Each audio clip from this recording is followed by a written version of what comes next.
KFSR and CMAC present the Central Valley Ledger, a public affairs program featuring stories from all over the Central Valley with Sevag Tateosian, 90.7 KFSR. I'm your host, Sevag Tateosian. Welcome to the Central Valley Ledger. We're recording out of the beautiful downtown Fresno studios of the Community Media Access Collaborative, Fresno and Clovis. Today we have a special guest with us via Skype.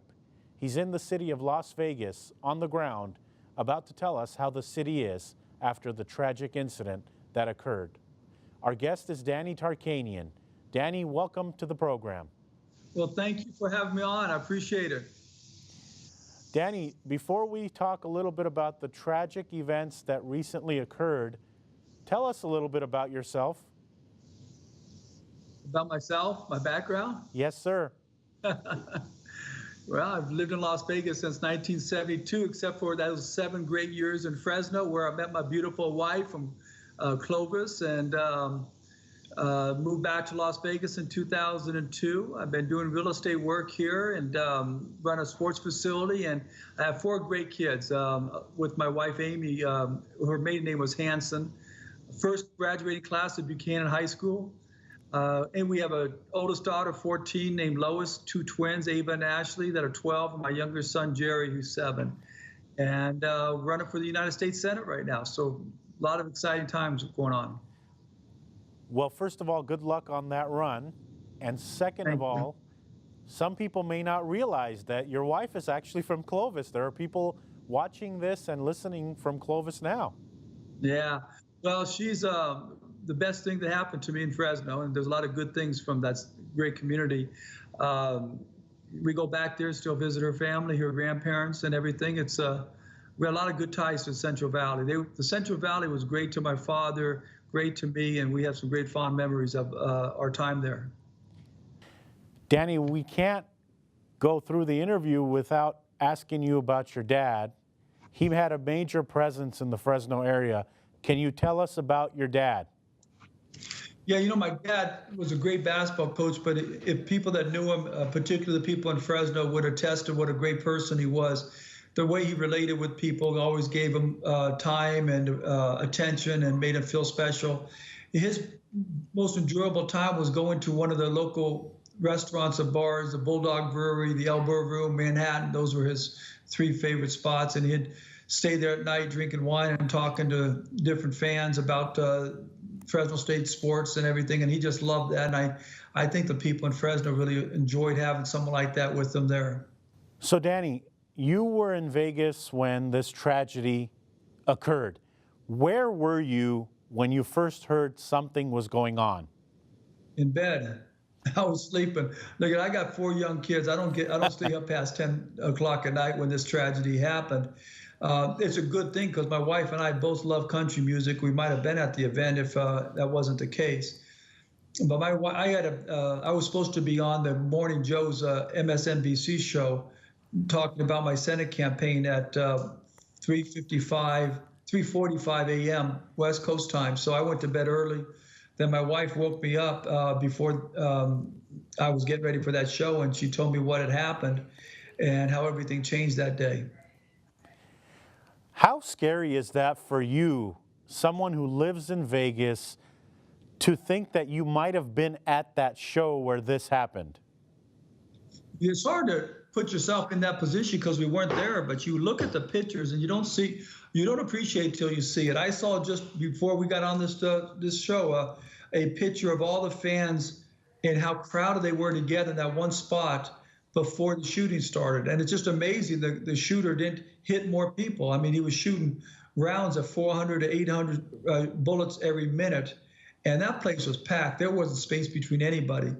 And it would have been the most incredible thing to be involved in. Now, my dad's nieces, his brother's daughters, 2 of them were at the event, and they escaped because they were with somebody that had military training, and he got them out of there. And they're still too shook up to discuss what happened. I tried to reach out to them, but they're not, really communicating to anybody right now because they're still in a state of shock. Did you ever think that something like this was going to happen in Vegas? We are, yes, we were always very worried. We, meaning my mother's on the city council in Las Vegas, and she gets briefed regularly by the Homeland Security because she's on the city council. And they have told her that they have believed there were several potential terrorist cells in Las Vegas, and they were worried about it. There was some recent disclosure that ISIS had some film scoping the areas of Las Vegas for potential targets. So there was a concern there was going to be an international terrorist act. It doesn't appear, at least at this time, that this was an international terrorist act, more like a lone wolf just from a guy in Mesquite. Although I'm going to tell you that story doesn't really add up, but that's what it looks like at this point. So we were concerned about this. It was our worst fear, and it came to fruition in a worse way possible. I mean, if it happened, no one thought it would have been to the degree that it was this past incident. Can you describe the venue for us? Is this an open area? Yeah, this was outside in the parking lot of the Mandalay Bay. And it might have been across, it had to be, I think it was in the parking lot of the Mandalay Bay, because it's hard to tell because they're not letting anybody close to that area now. But from what I can tell from the photos, it looks that way. This guy got a hotel room, two of them actually, over on the 32nd floor overlooking this venue, which is outside. And as I mentioned, it was packed with people. And very, very fortunate, more people didn't die from it. Again, it was just a horrific act by somebody that, there's a lot that we haven't heard on the story yet. I'm anxious to hear. Right now, it looks like one sick individual, but there could be differently. For people who now are afraid to go to Mandalay Bay, because I've heard that here in Fresno, people saying they may not go to Mandalay Bay. What do you have to tell them? Well, first of all, I don't think anybody's going to commit another terrorist act like this in Las Vegas for a long time. Number one, our community has more police officers and security than any place in the world per capita.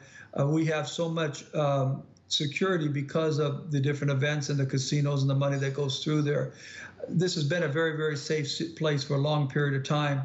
There will be steps taken to be more protective of these type of events and activities. Unfortunately, it's going to make some people uncomfortable coming into Las Vegas. There'll be longer lines. There'll be more intrusion in your personal space. But this is what happened when the planes were flown into the World Trade Centers. We lost a lot of the quick, easy access onto planes, and now we go through a rigorous process, and the same thing is going to be with the hotels in Las Vegas. Tell us a little bit about if this still feels real to you.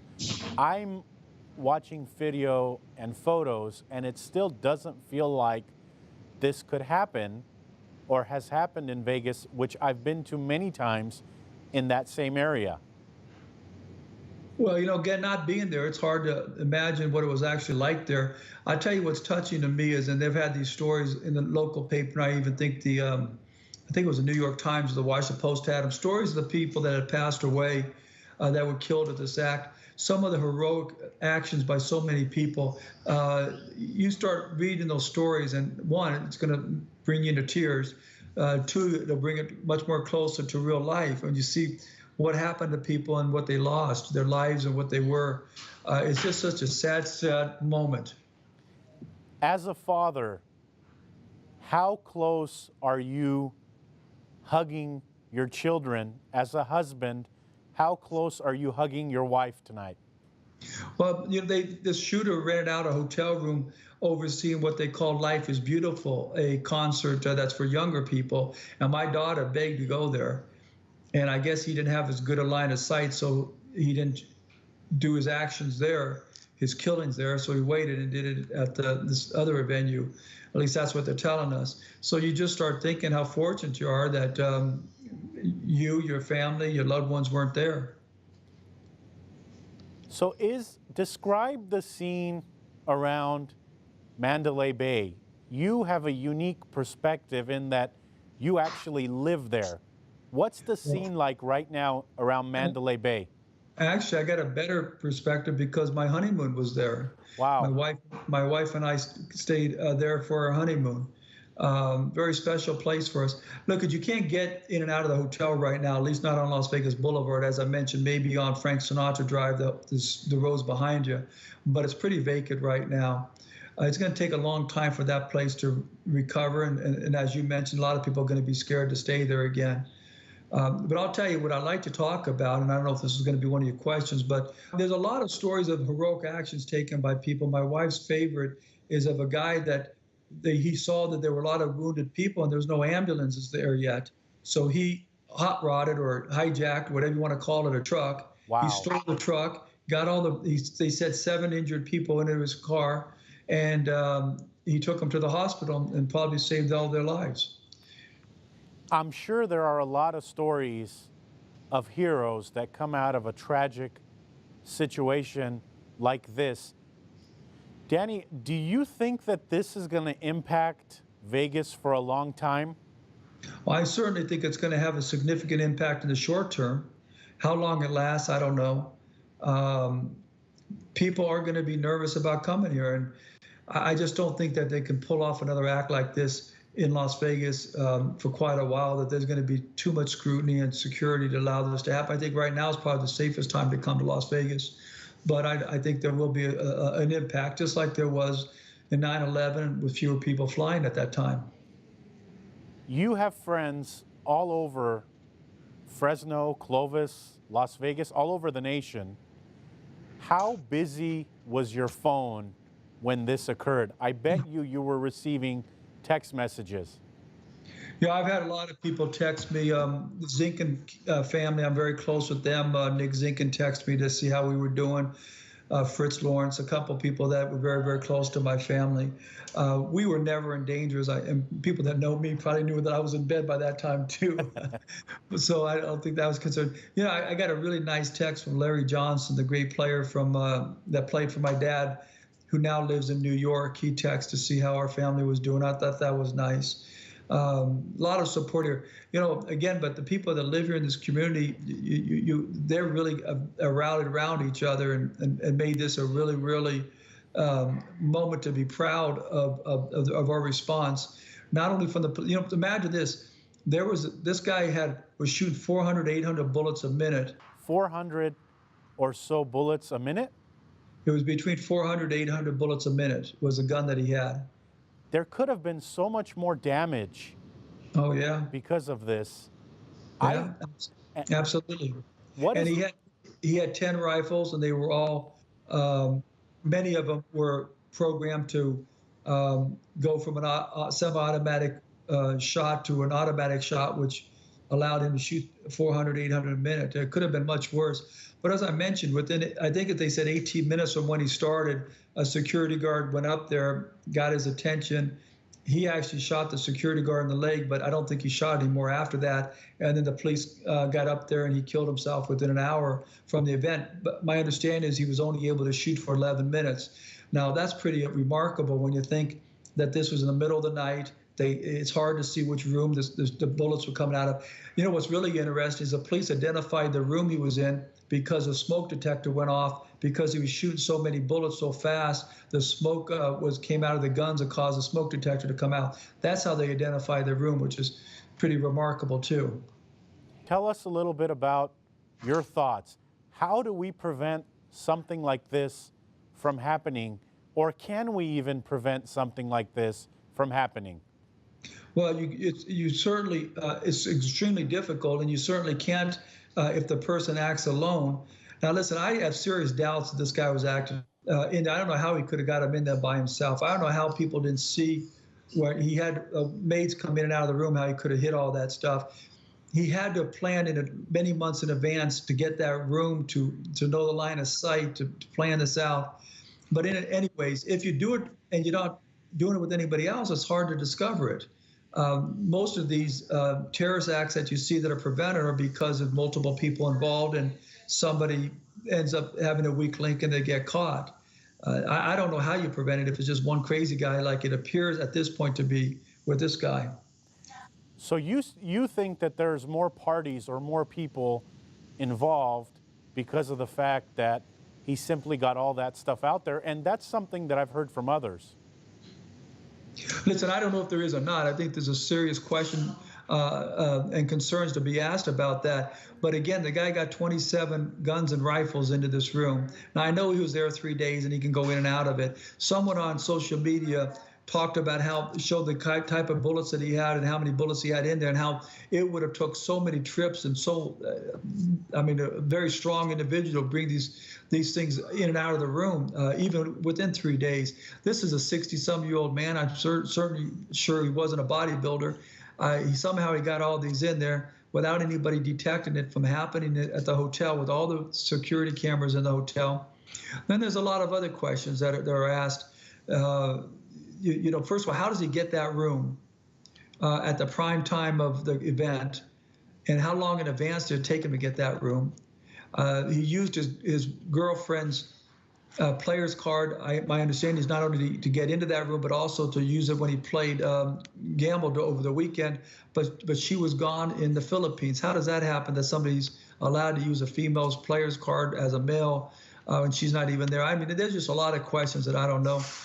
That's why it's good to, before you start saying, hey, how do we stop these things? Let's figure out how it happened. And then you can have a better idea how to stop it. It seems like there's new stuff coming out every day on this thing. Are you in Vegas hearing the new stuff faster than we are, or No. is the media getting it out there? No, with the internet, I'm catching it just like everybody else. I don't have any insight into I doubt the people investigating are leaking it out. So it's just whatever you hear on the internet. And some of it may not be true.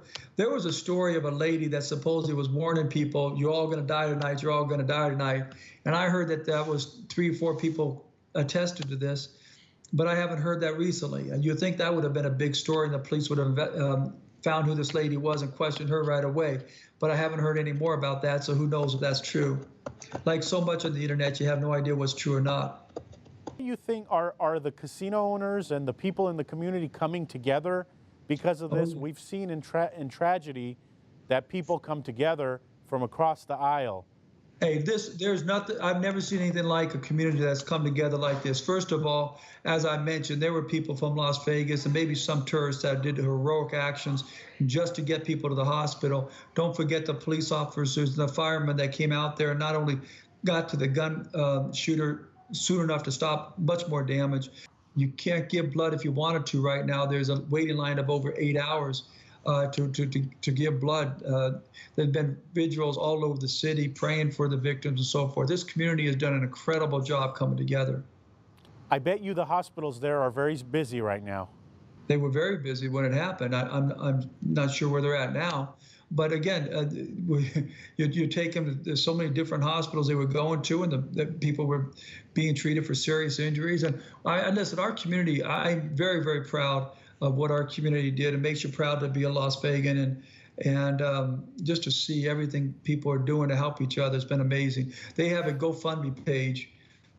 It's funny because the guy who did it, who started as a commissioner, named Steve Sisolak, he's running for governor. I don't know if he did it for political reasons or not, but it's sure making a big name for him politically. It's raised over $4 million that they're going to give to the victims. It was a great move on his part, but it was a better exhibit of the generosity of our community because of how many people are contributing to it. I just think it's wonderful to see this.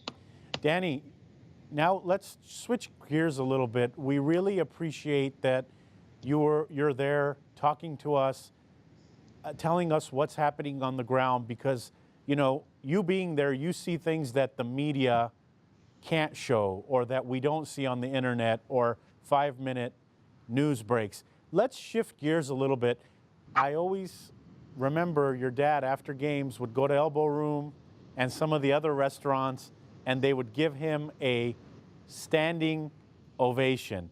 So, at some point in his career, it wasn't like that, but in Fresno, every time I remembered him, they were giving him a standing ovation. Talk about that.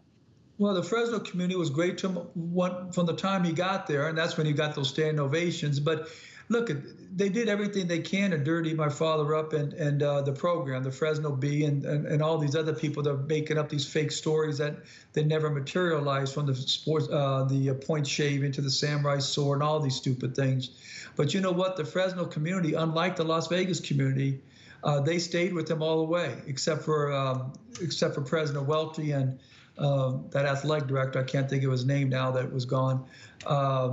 But everybody else was phenomenal. I mean, they were so great to him. And even after he left, Bob Smith kept advertising on my father's show just to keep him doing radio in Las Vegas. I mean, in Fresno, several years after he retired, and he got no benefit advertising on the show, and he did it just because he liked my dad. And we love the Smith Camp family because of that. And the Zinkin family, same thing. I mean, you go on and on. The community was so great to my dad, even when he faced his worst adversity, and that's what we appreciate the most. Danny, I got to ask you this question. In any of your kids, do you see a little bit of your dad? My son is just like my dad, personality-wise. He is hilarious. My dad, if you knew my dad, he had that dry wit. He'd say something, and you couldn't figure out where it's coming from, and you'd laugh so hard. My son, he was 4.5 years old. I took him to play soccer. He played about 30 seconds, and then he started crying. He wanted to go home, so I took him home. And I said to him, Jerry, what did you like about soccer? I hate soccer. I hate it. I said, you had to like something. What was the one thing you liked the most? And he's 4.5 years old, and you know what he said? Leaving. That was my dad's line. That was something my dad would have said, leaving. What a smart kid. My son is just like my dad. Danny, you wake up early in the morning. I know because, I was communicating with you early in the morning to set this interview up. So you're a morning person. Yeah, I have to, because my daughter goes to school at 6 o'clock. So I got to get up and get her to school. She's in the Magna programs here in Las Vegas. So I take her at 6, so I get up before 5.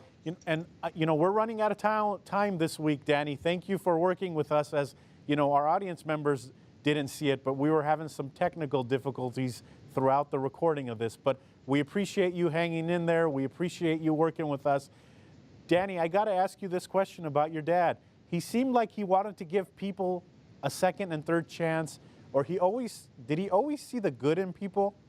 Yeah, well, he understood that people do things and they make mistakes, but deep down, if you reach out and you show them that you care for them and you're loyal to them, that they'll care and be loyal back to you, and they'll end up making some good decisions. Hey, look, my dad made some bad decisions when he was younger.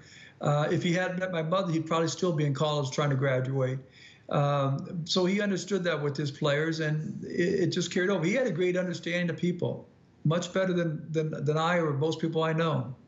You obviously come to Fresno and this community quite often because you indicated earlier that your wife is from here and there's still some family out here. I saw you last year in front of City Hall where you gave a powerful speech. Are we going to see you in Fresno in this area often? Well, I come up as much as I can, and when I ran for Congress last election, the community raised me so much money. It was amazing. I, again, am indebted to them. I will come up as much as I can now, one, because of the family that we have there, but also because of the way people have treated us and everything. But I've been so busy with my Senate race, I haven't been up there since early August. Good luck with the race. I want to ask you, what do people not know about Danny Tarkanian? Your dad, through the media, through the basketball games, he always used to bite that towel when I used to see him. And I was in college at Fresno State when I would go to the games. What don't we know about you? Well, look, I have no idea what they know about me, because the media says all kinds of stuff, and I don't even follow all of it. What I will tell you is this, and I got this from my mother and my father: what you get from me, and I'm never gonna be a phony. And I got the courage to stand up for my convictions, which most politicians don't. And I'm a fighter. The Armenian heritage will tell you one thing is we persevere and we fight. We don't give up. And I believe I have the leadership skills to get things accomplished in Washington, D.C., and that's my message to voters. I don't know who's watching this as political, but if they want to help me out, they can go to our website at tarknv.com. And if you wanted to join our 10 for Tark campaign, we'd really love that. Danny, thank you so much for your time, for being on the show, for working with us. you know, our thoughts, our prayers are with you and the people of Vegas right now as you're trying to figure out what happened with this gentleman. Do you believe we're going to find out? I believe we're going to find out. Sure, I think there's just too much stuff out there. I mean, they got his phones, his computers. They're interviewing his wife, girlfriend. There's going to be something. I'll be stunned if there's not some type of a tie to some group, some other individuals, or some motivation that we're not seeing right now. There's no way this guy did it because he snapped. He planned it way too long. There's no way he did it because of lost gambling debts. In fact, he won $100,000 the day before he did this, and he paid back his marker, if you can believe that. What kind of guy pays back his marker before he's going to kill himself? So I don't. There's something more to the story. And hopefully we'll find out more to the story. Our guest has been Danny Tarkanian. He's an attorney. He's running for office, son of legendary coach Jerry Tarkanian, joining us from Las Vegas as we speak, on the ground, giving us a perspective of what's going on in Vegas. Thank you, Danny, again for joining us. Thank you. We'll talk to you later. Sounds good. That's all for this edition of the Central Valley Ledger. I'm your host, Sevag Tateosian. Thank you to our guest, Danny Tarkanian, attorney and son of legendary basketball coach Jerry Tarkanian. Thank you to those listening to the broadcast on 90.7 FM KFSR Fresno, and to those watching on CMAC, Comcast 93, and AT&T 99. We hope you enjoyed the program this week. Tune in next week to a new edition.